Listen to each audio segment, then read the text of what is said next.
जीतने वालों को मेरा सलाम, क्योंकि एक दिन हर कोई जीतेगा। नीरज चोपड़ा सीधे सवाल का सीधा जवाब देते हैं। आप पसंदीदा गाना पूछ लीजिए तो बता देंगे कि हरियाणवी गाना पसंद है।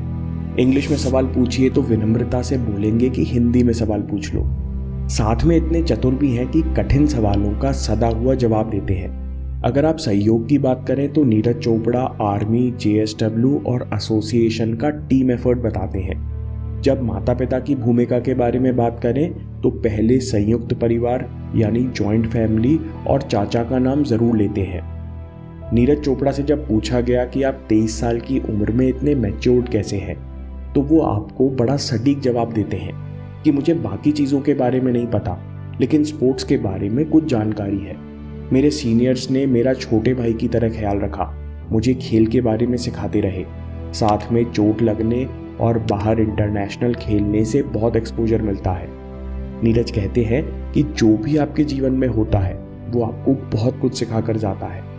आज के Olympic gold medallist Neeraj Chopra को जानने के लिए सबसे पहले हमको ये समझना होगा कि नीरज चोपड़ा कम से कम 5 साल पहले से चैंपियन है।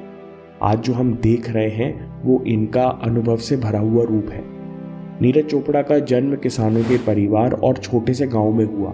12 साल की उम्र में वजन कम करने स्पोर्ट्स ग्राउंड भेजा गया, जहां पहली बार जेवलिन देखा।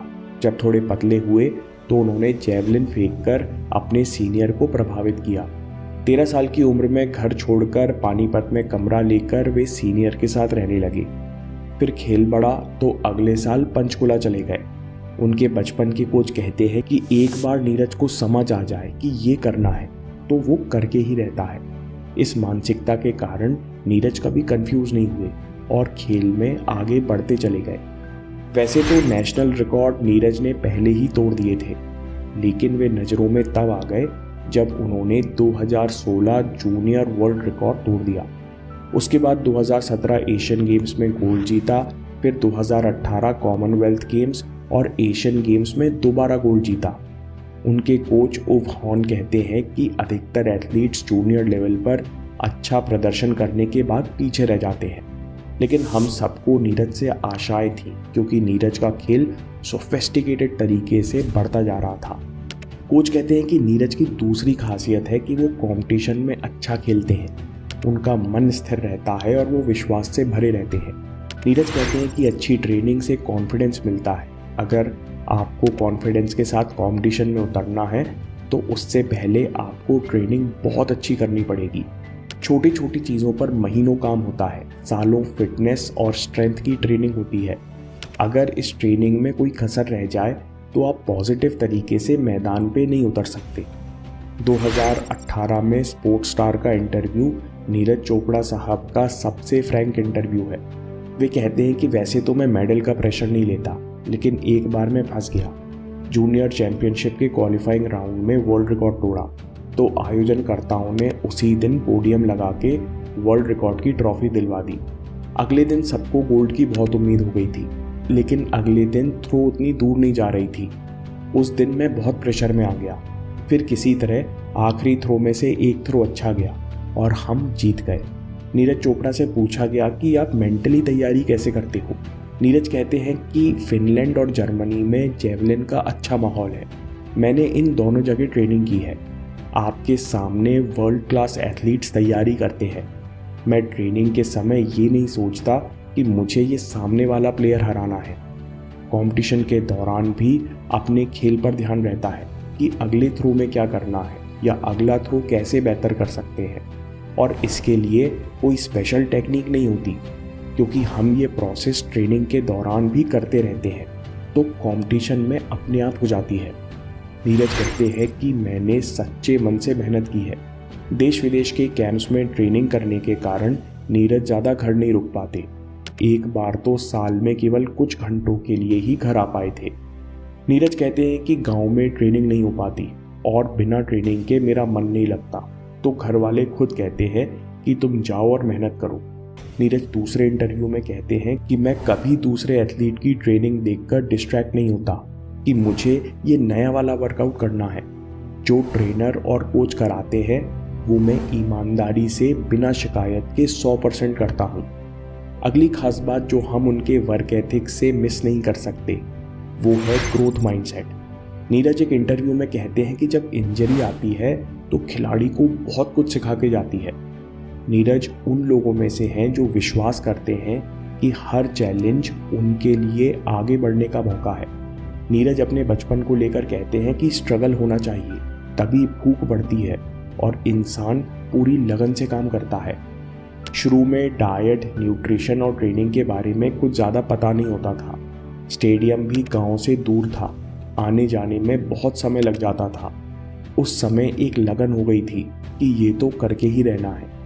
2019 में कोहनी में चोट लगी, जिस कारण उनकी सर्जरी हुई। रिहैब के दौरान यानी चोट से उबरते हुए एक इंटरव्यू में आप उनकी सकारात्मक सोच देख सकते हैं। वे कहते हैं कि 2018 एशियन गेम्स में मेरे पास ताकत तो थी लेकिन टेक्निक अच्छी नहीं थी, अब मैं उस पर काम करूँगा। इस समय वे अपने पैरों पर भी काम कर रहे थे, क्योंकि वो कहते हैं कि थ्रोअर की ताकत 60% लोअर बॉडी और 40% अपर बॉडी में होती है। 2019 नीरज का रिकवर होने में चला गया। उस समय मन में विचार आते थे कि क्या मैं दोबारा अच्छा फेंक पाऊंगा, लेकिन चोपड़ा साहब कहते हैं कि संदेह और चोट से उबरने का अनुभव बहुत काम आया। इंजरी जब आती है तो खिलाड़ी को बहुत कुछ सिखा के जाती है।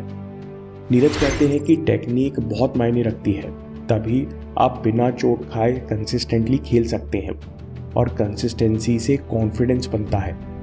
एक बार 88 मीटर फेंकने से बेहतर है कि आप 10 बार 85 मीटर फेंकें, क्योंकि जब आप कंसिस्टेंट होते हो तो इंटरनेशनल कंपटीशन में आप खुद पर भरोसा कर सकते हैं। दोस्तों, नीरज चोपड़ा संदेह रहित रहते हैं। जो निश्चय करते हैं तो उसके पीछे पड़ जाते हैं, कंपटीशन में अच्छा परफॉर्म करते हैं और जीवन के प्रति इनका ग्रोथ माइंडसेट है। लेकिन अगर आप नीरज चोपड़ा के बिलीफ सिस्टम से कुछ सीखना चाहते हैं तो इनका ट्रेनिंग पर भरोसा और ट्रेनिंग से प्यार सीख लीजिए।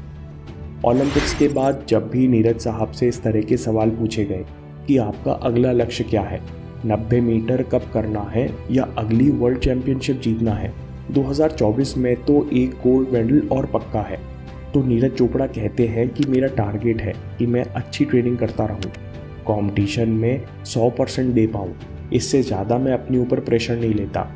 नीरज कहते हैं कि मैंने हमेशा मन लगाकर ट्रेनिंग की और मुझे इसमें सच्ची खुशी मिलती है। जब बचपन में ट्रेनिंग शुरू की तो बस दिमाग में यही था कि ट्रेनिंग करना है, अपना शेड्यूल पूरा करना है, अच्छे से खाना है और रेस्ट करना है, यही मेरा काम था और मैंने इससे कुछ ज़्यादा सोचा नहीं कि इतने मीटर फेंकना है और यहाँ पर मेडल जीतना है। बस ट्रेनिंग करके अच्छी फीलिंग आती थी, मेहनत करके खुशी मिलती थी, लगता था कि अच्छा चल रहा है। बस मैंने उसी खुशी, उसी फीलिंग को फॉलो किया और अपना फोकस ट्रेनिंग पर बनाए रखा। ट्रेनिंग पर पूरा ध्यान होने के कारण नीरज कंपटीशन में प्रेशर नहीं लेते, क्योंकि उनका दिमाग अब उसी तरीके से काम करता है। दोस्तों, अगर इस तरह का प्यार हम अपनी ट्रेनिंग प्रोसेस या अभ्यास से कर सकें तो फिर हमें किस बात की चिंता रहेगी। एक एथलीट का शरीर और दिमाग का खास संबंध होता है, इसलिए नीरज चोपड़ा भी फीलिंग शब्द का कई बार प्रयोग करते हैं। फीलिंग मतलब आपके शरीर में एनर्जी पैटर्न्स आपको कैसे महसूस हो रहे हैं, उसके प्रति आपका दिमाग कैसे रिस्पॉन्ड कर रहा है। हमने इस टॉपिक पर माइंडफुलनेस के द्वारा 2 प्रैक्टिकल तरीके देखे जिनके द्वारा आप एंजाइटी, चिंता और अचानक प्रकट होने वाले डर को कंट्रोल कर सकते हैं। अभी देखिए या बात के लिए सेव कर लीजिए, क्योंकि आपके समय से कोई वीडियो, कोई ऐप, कोई न्यूज़ कीमती नहीं है। मैं काम के किस्से लाता रहूँगा। हिम्मत, हरकत, होशियारी, हम जीतेंगे।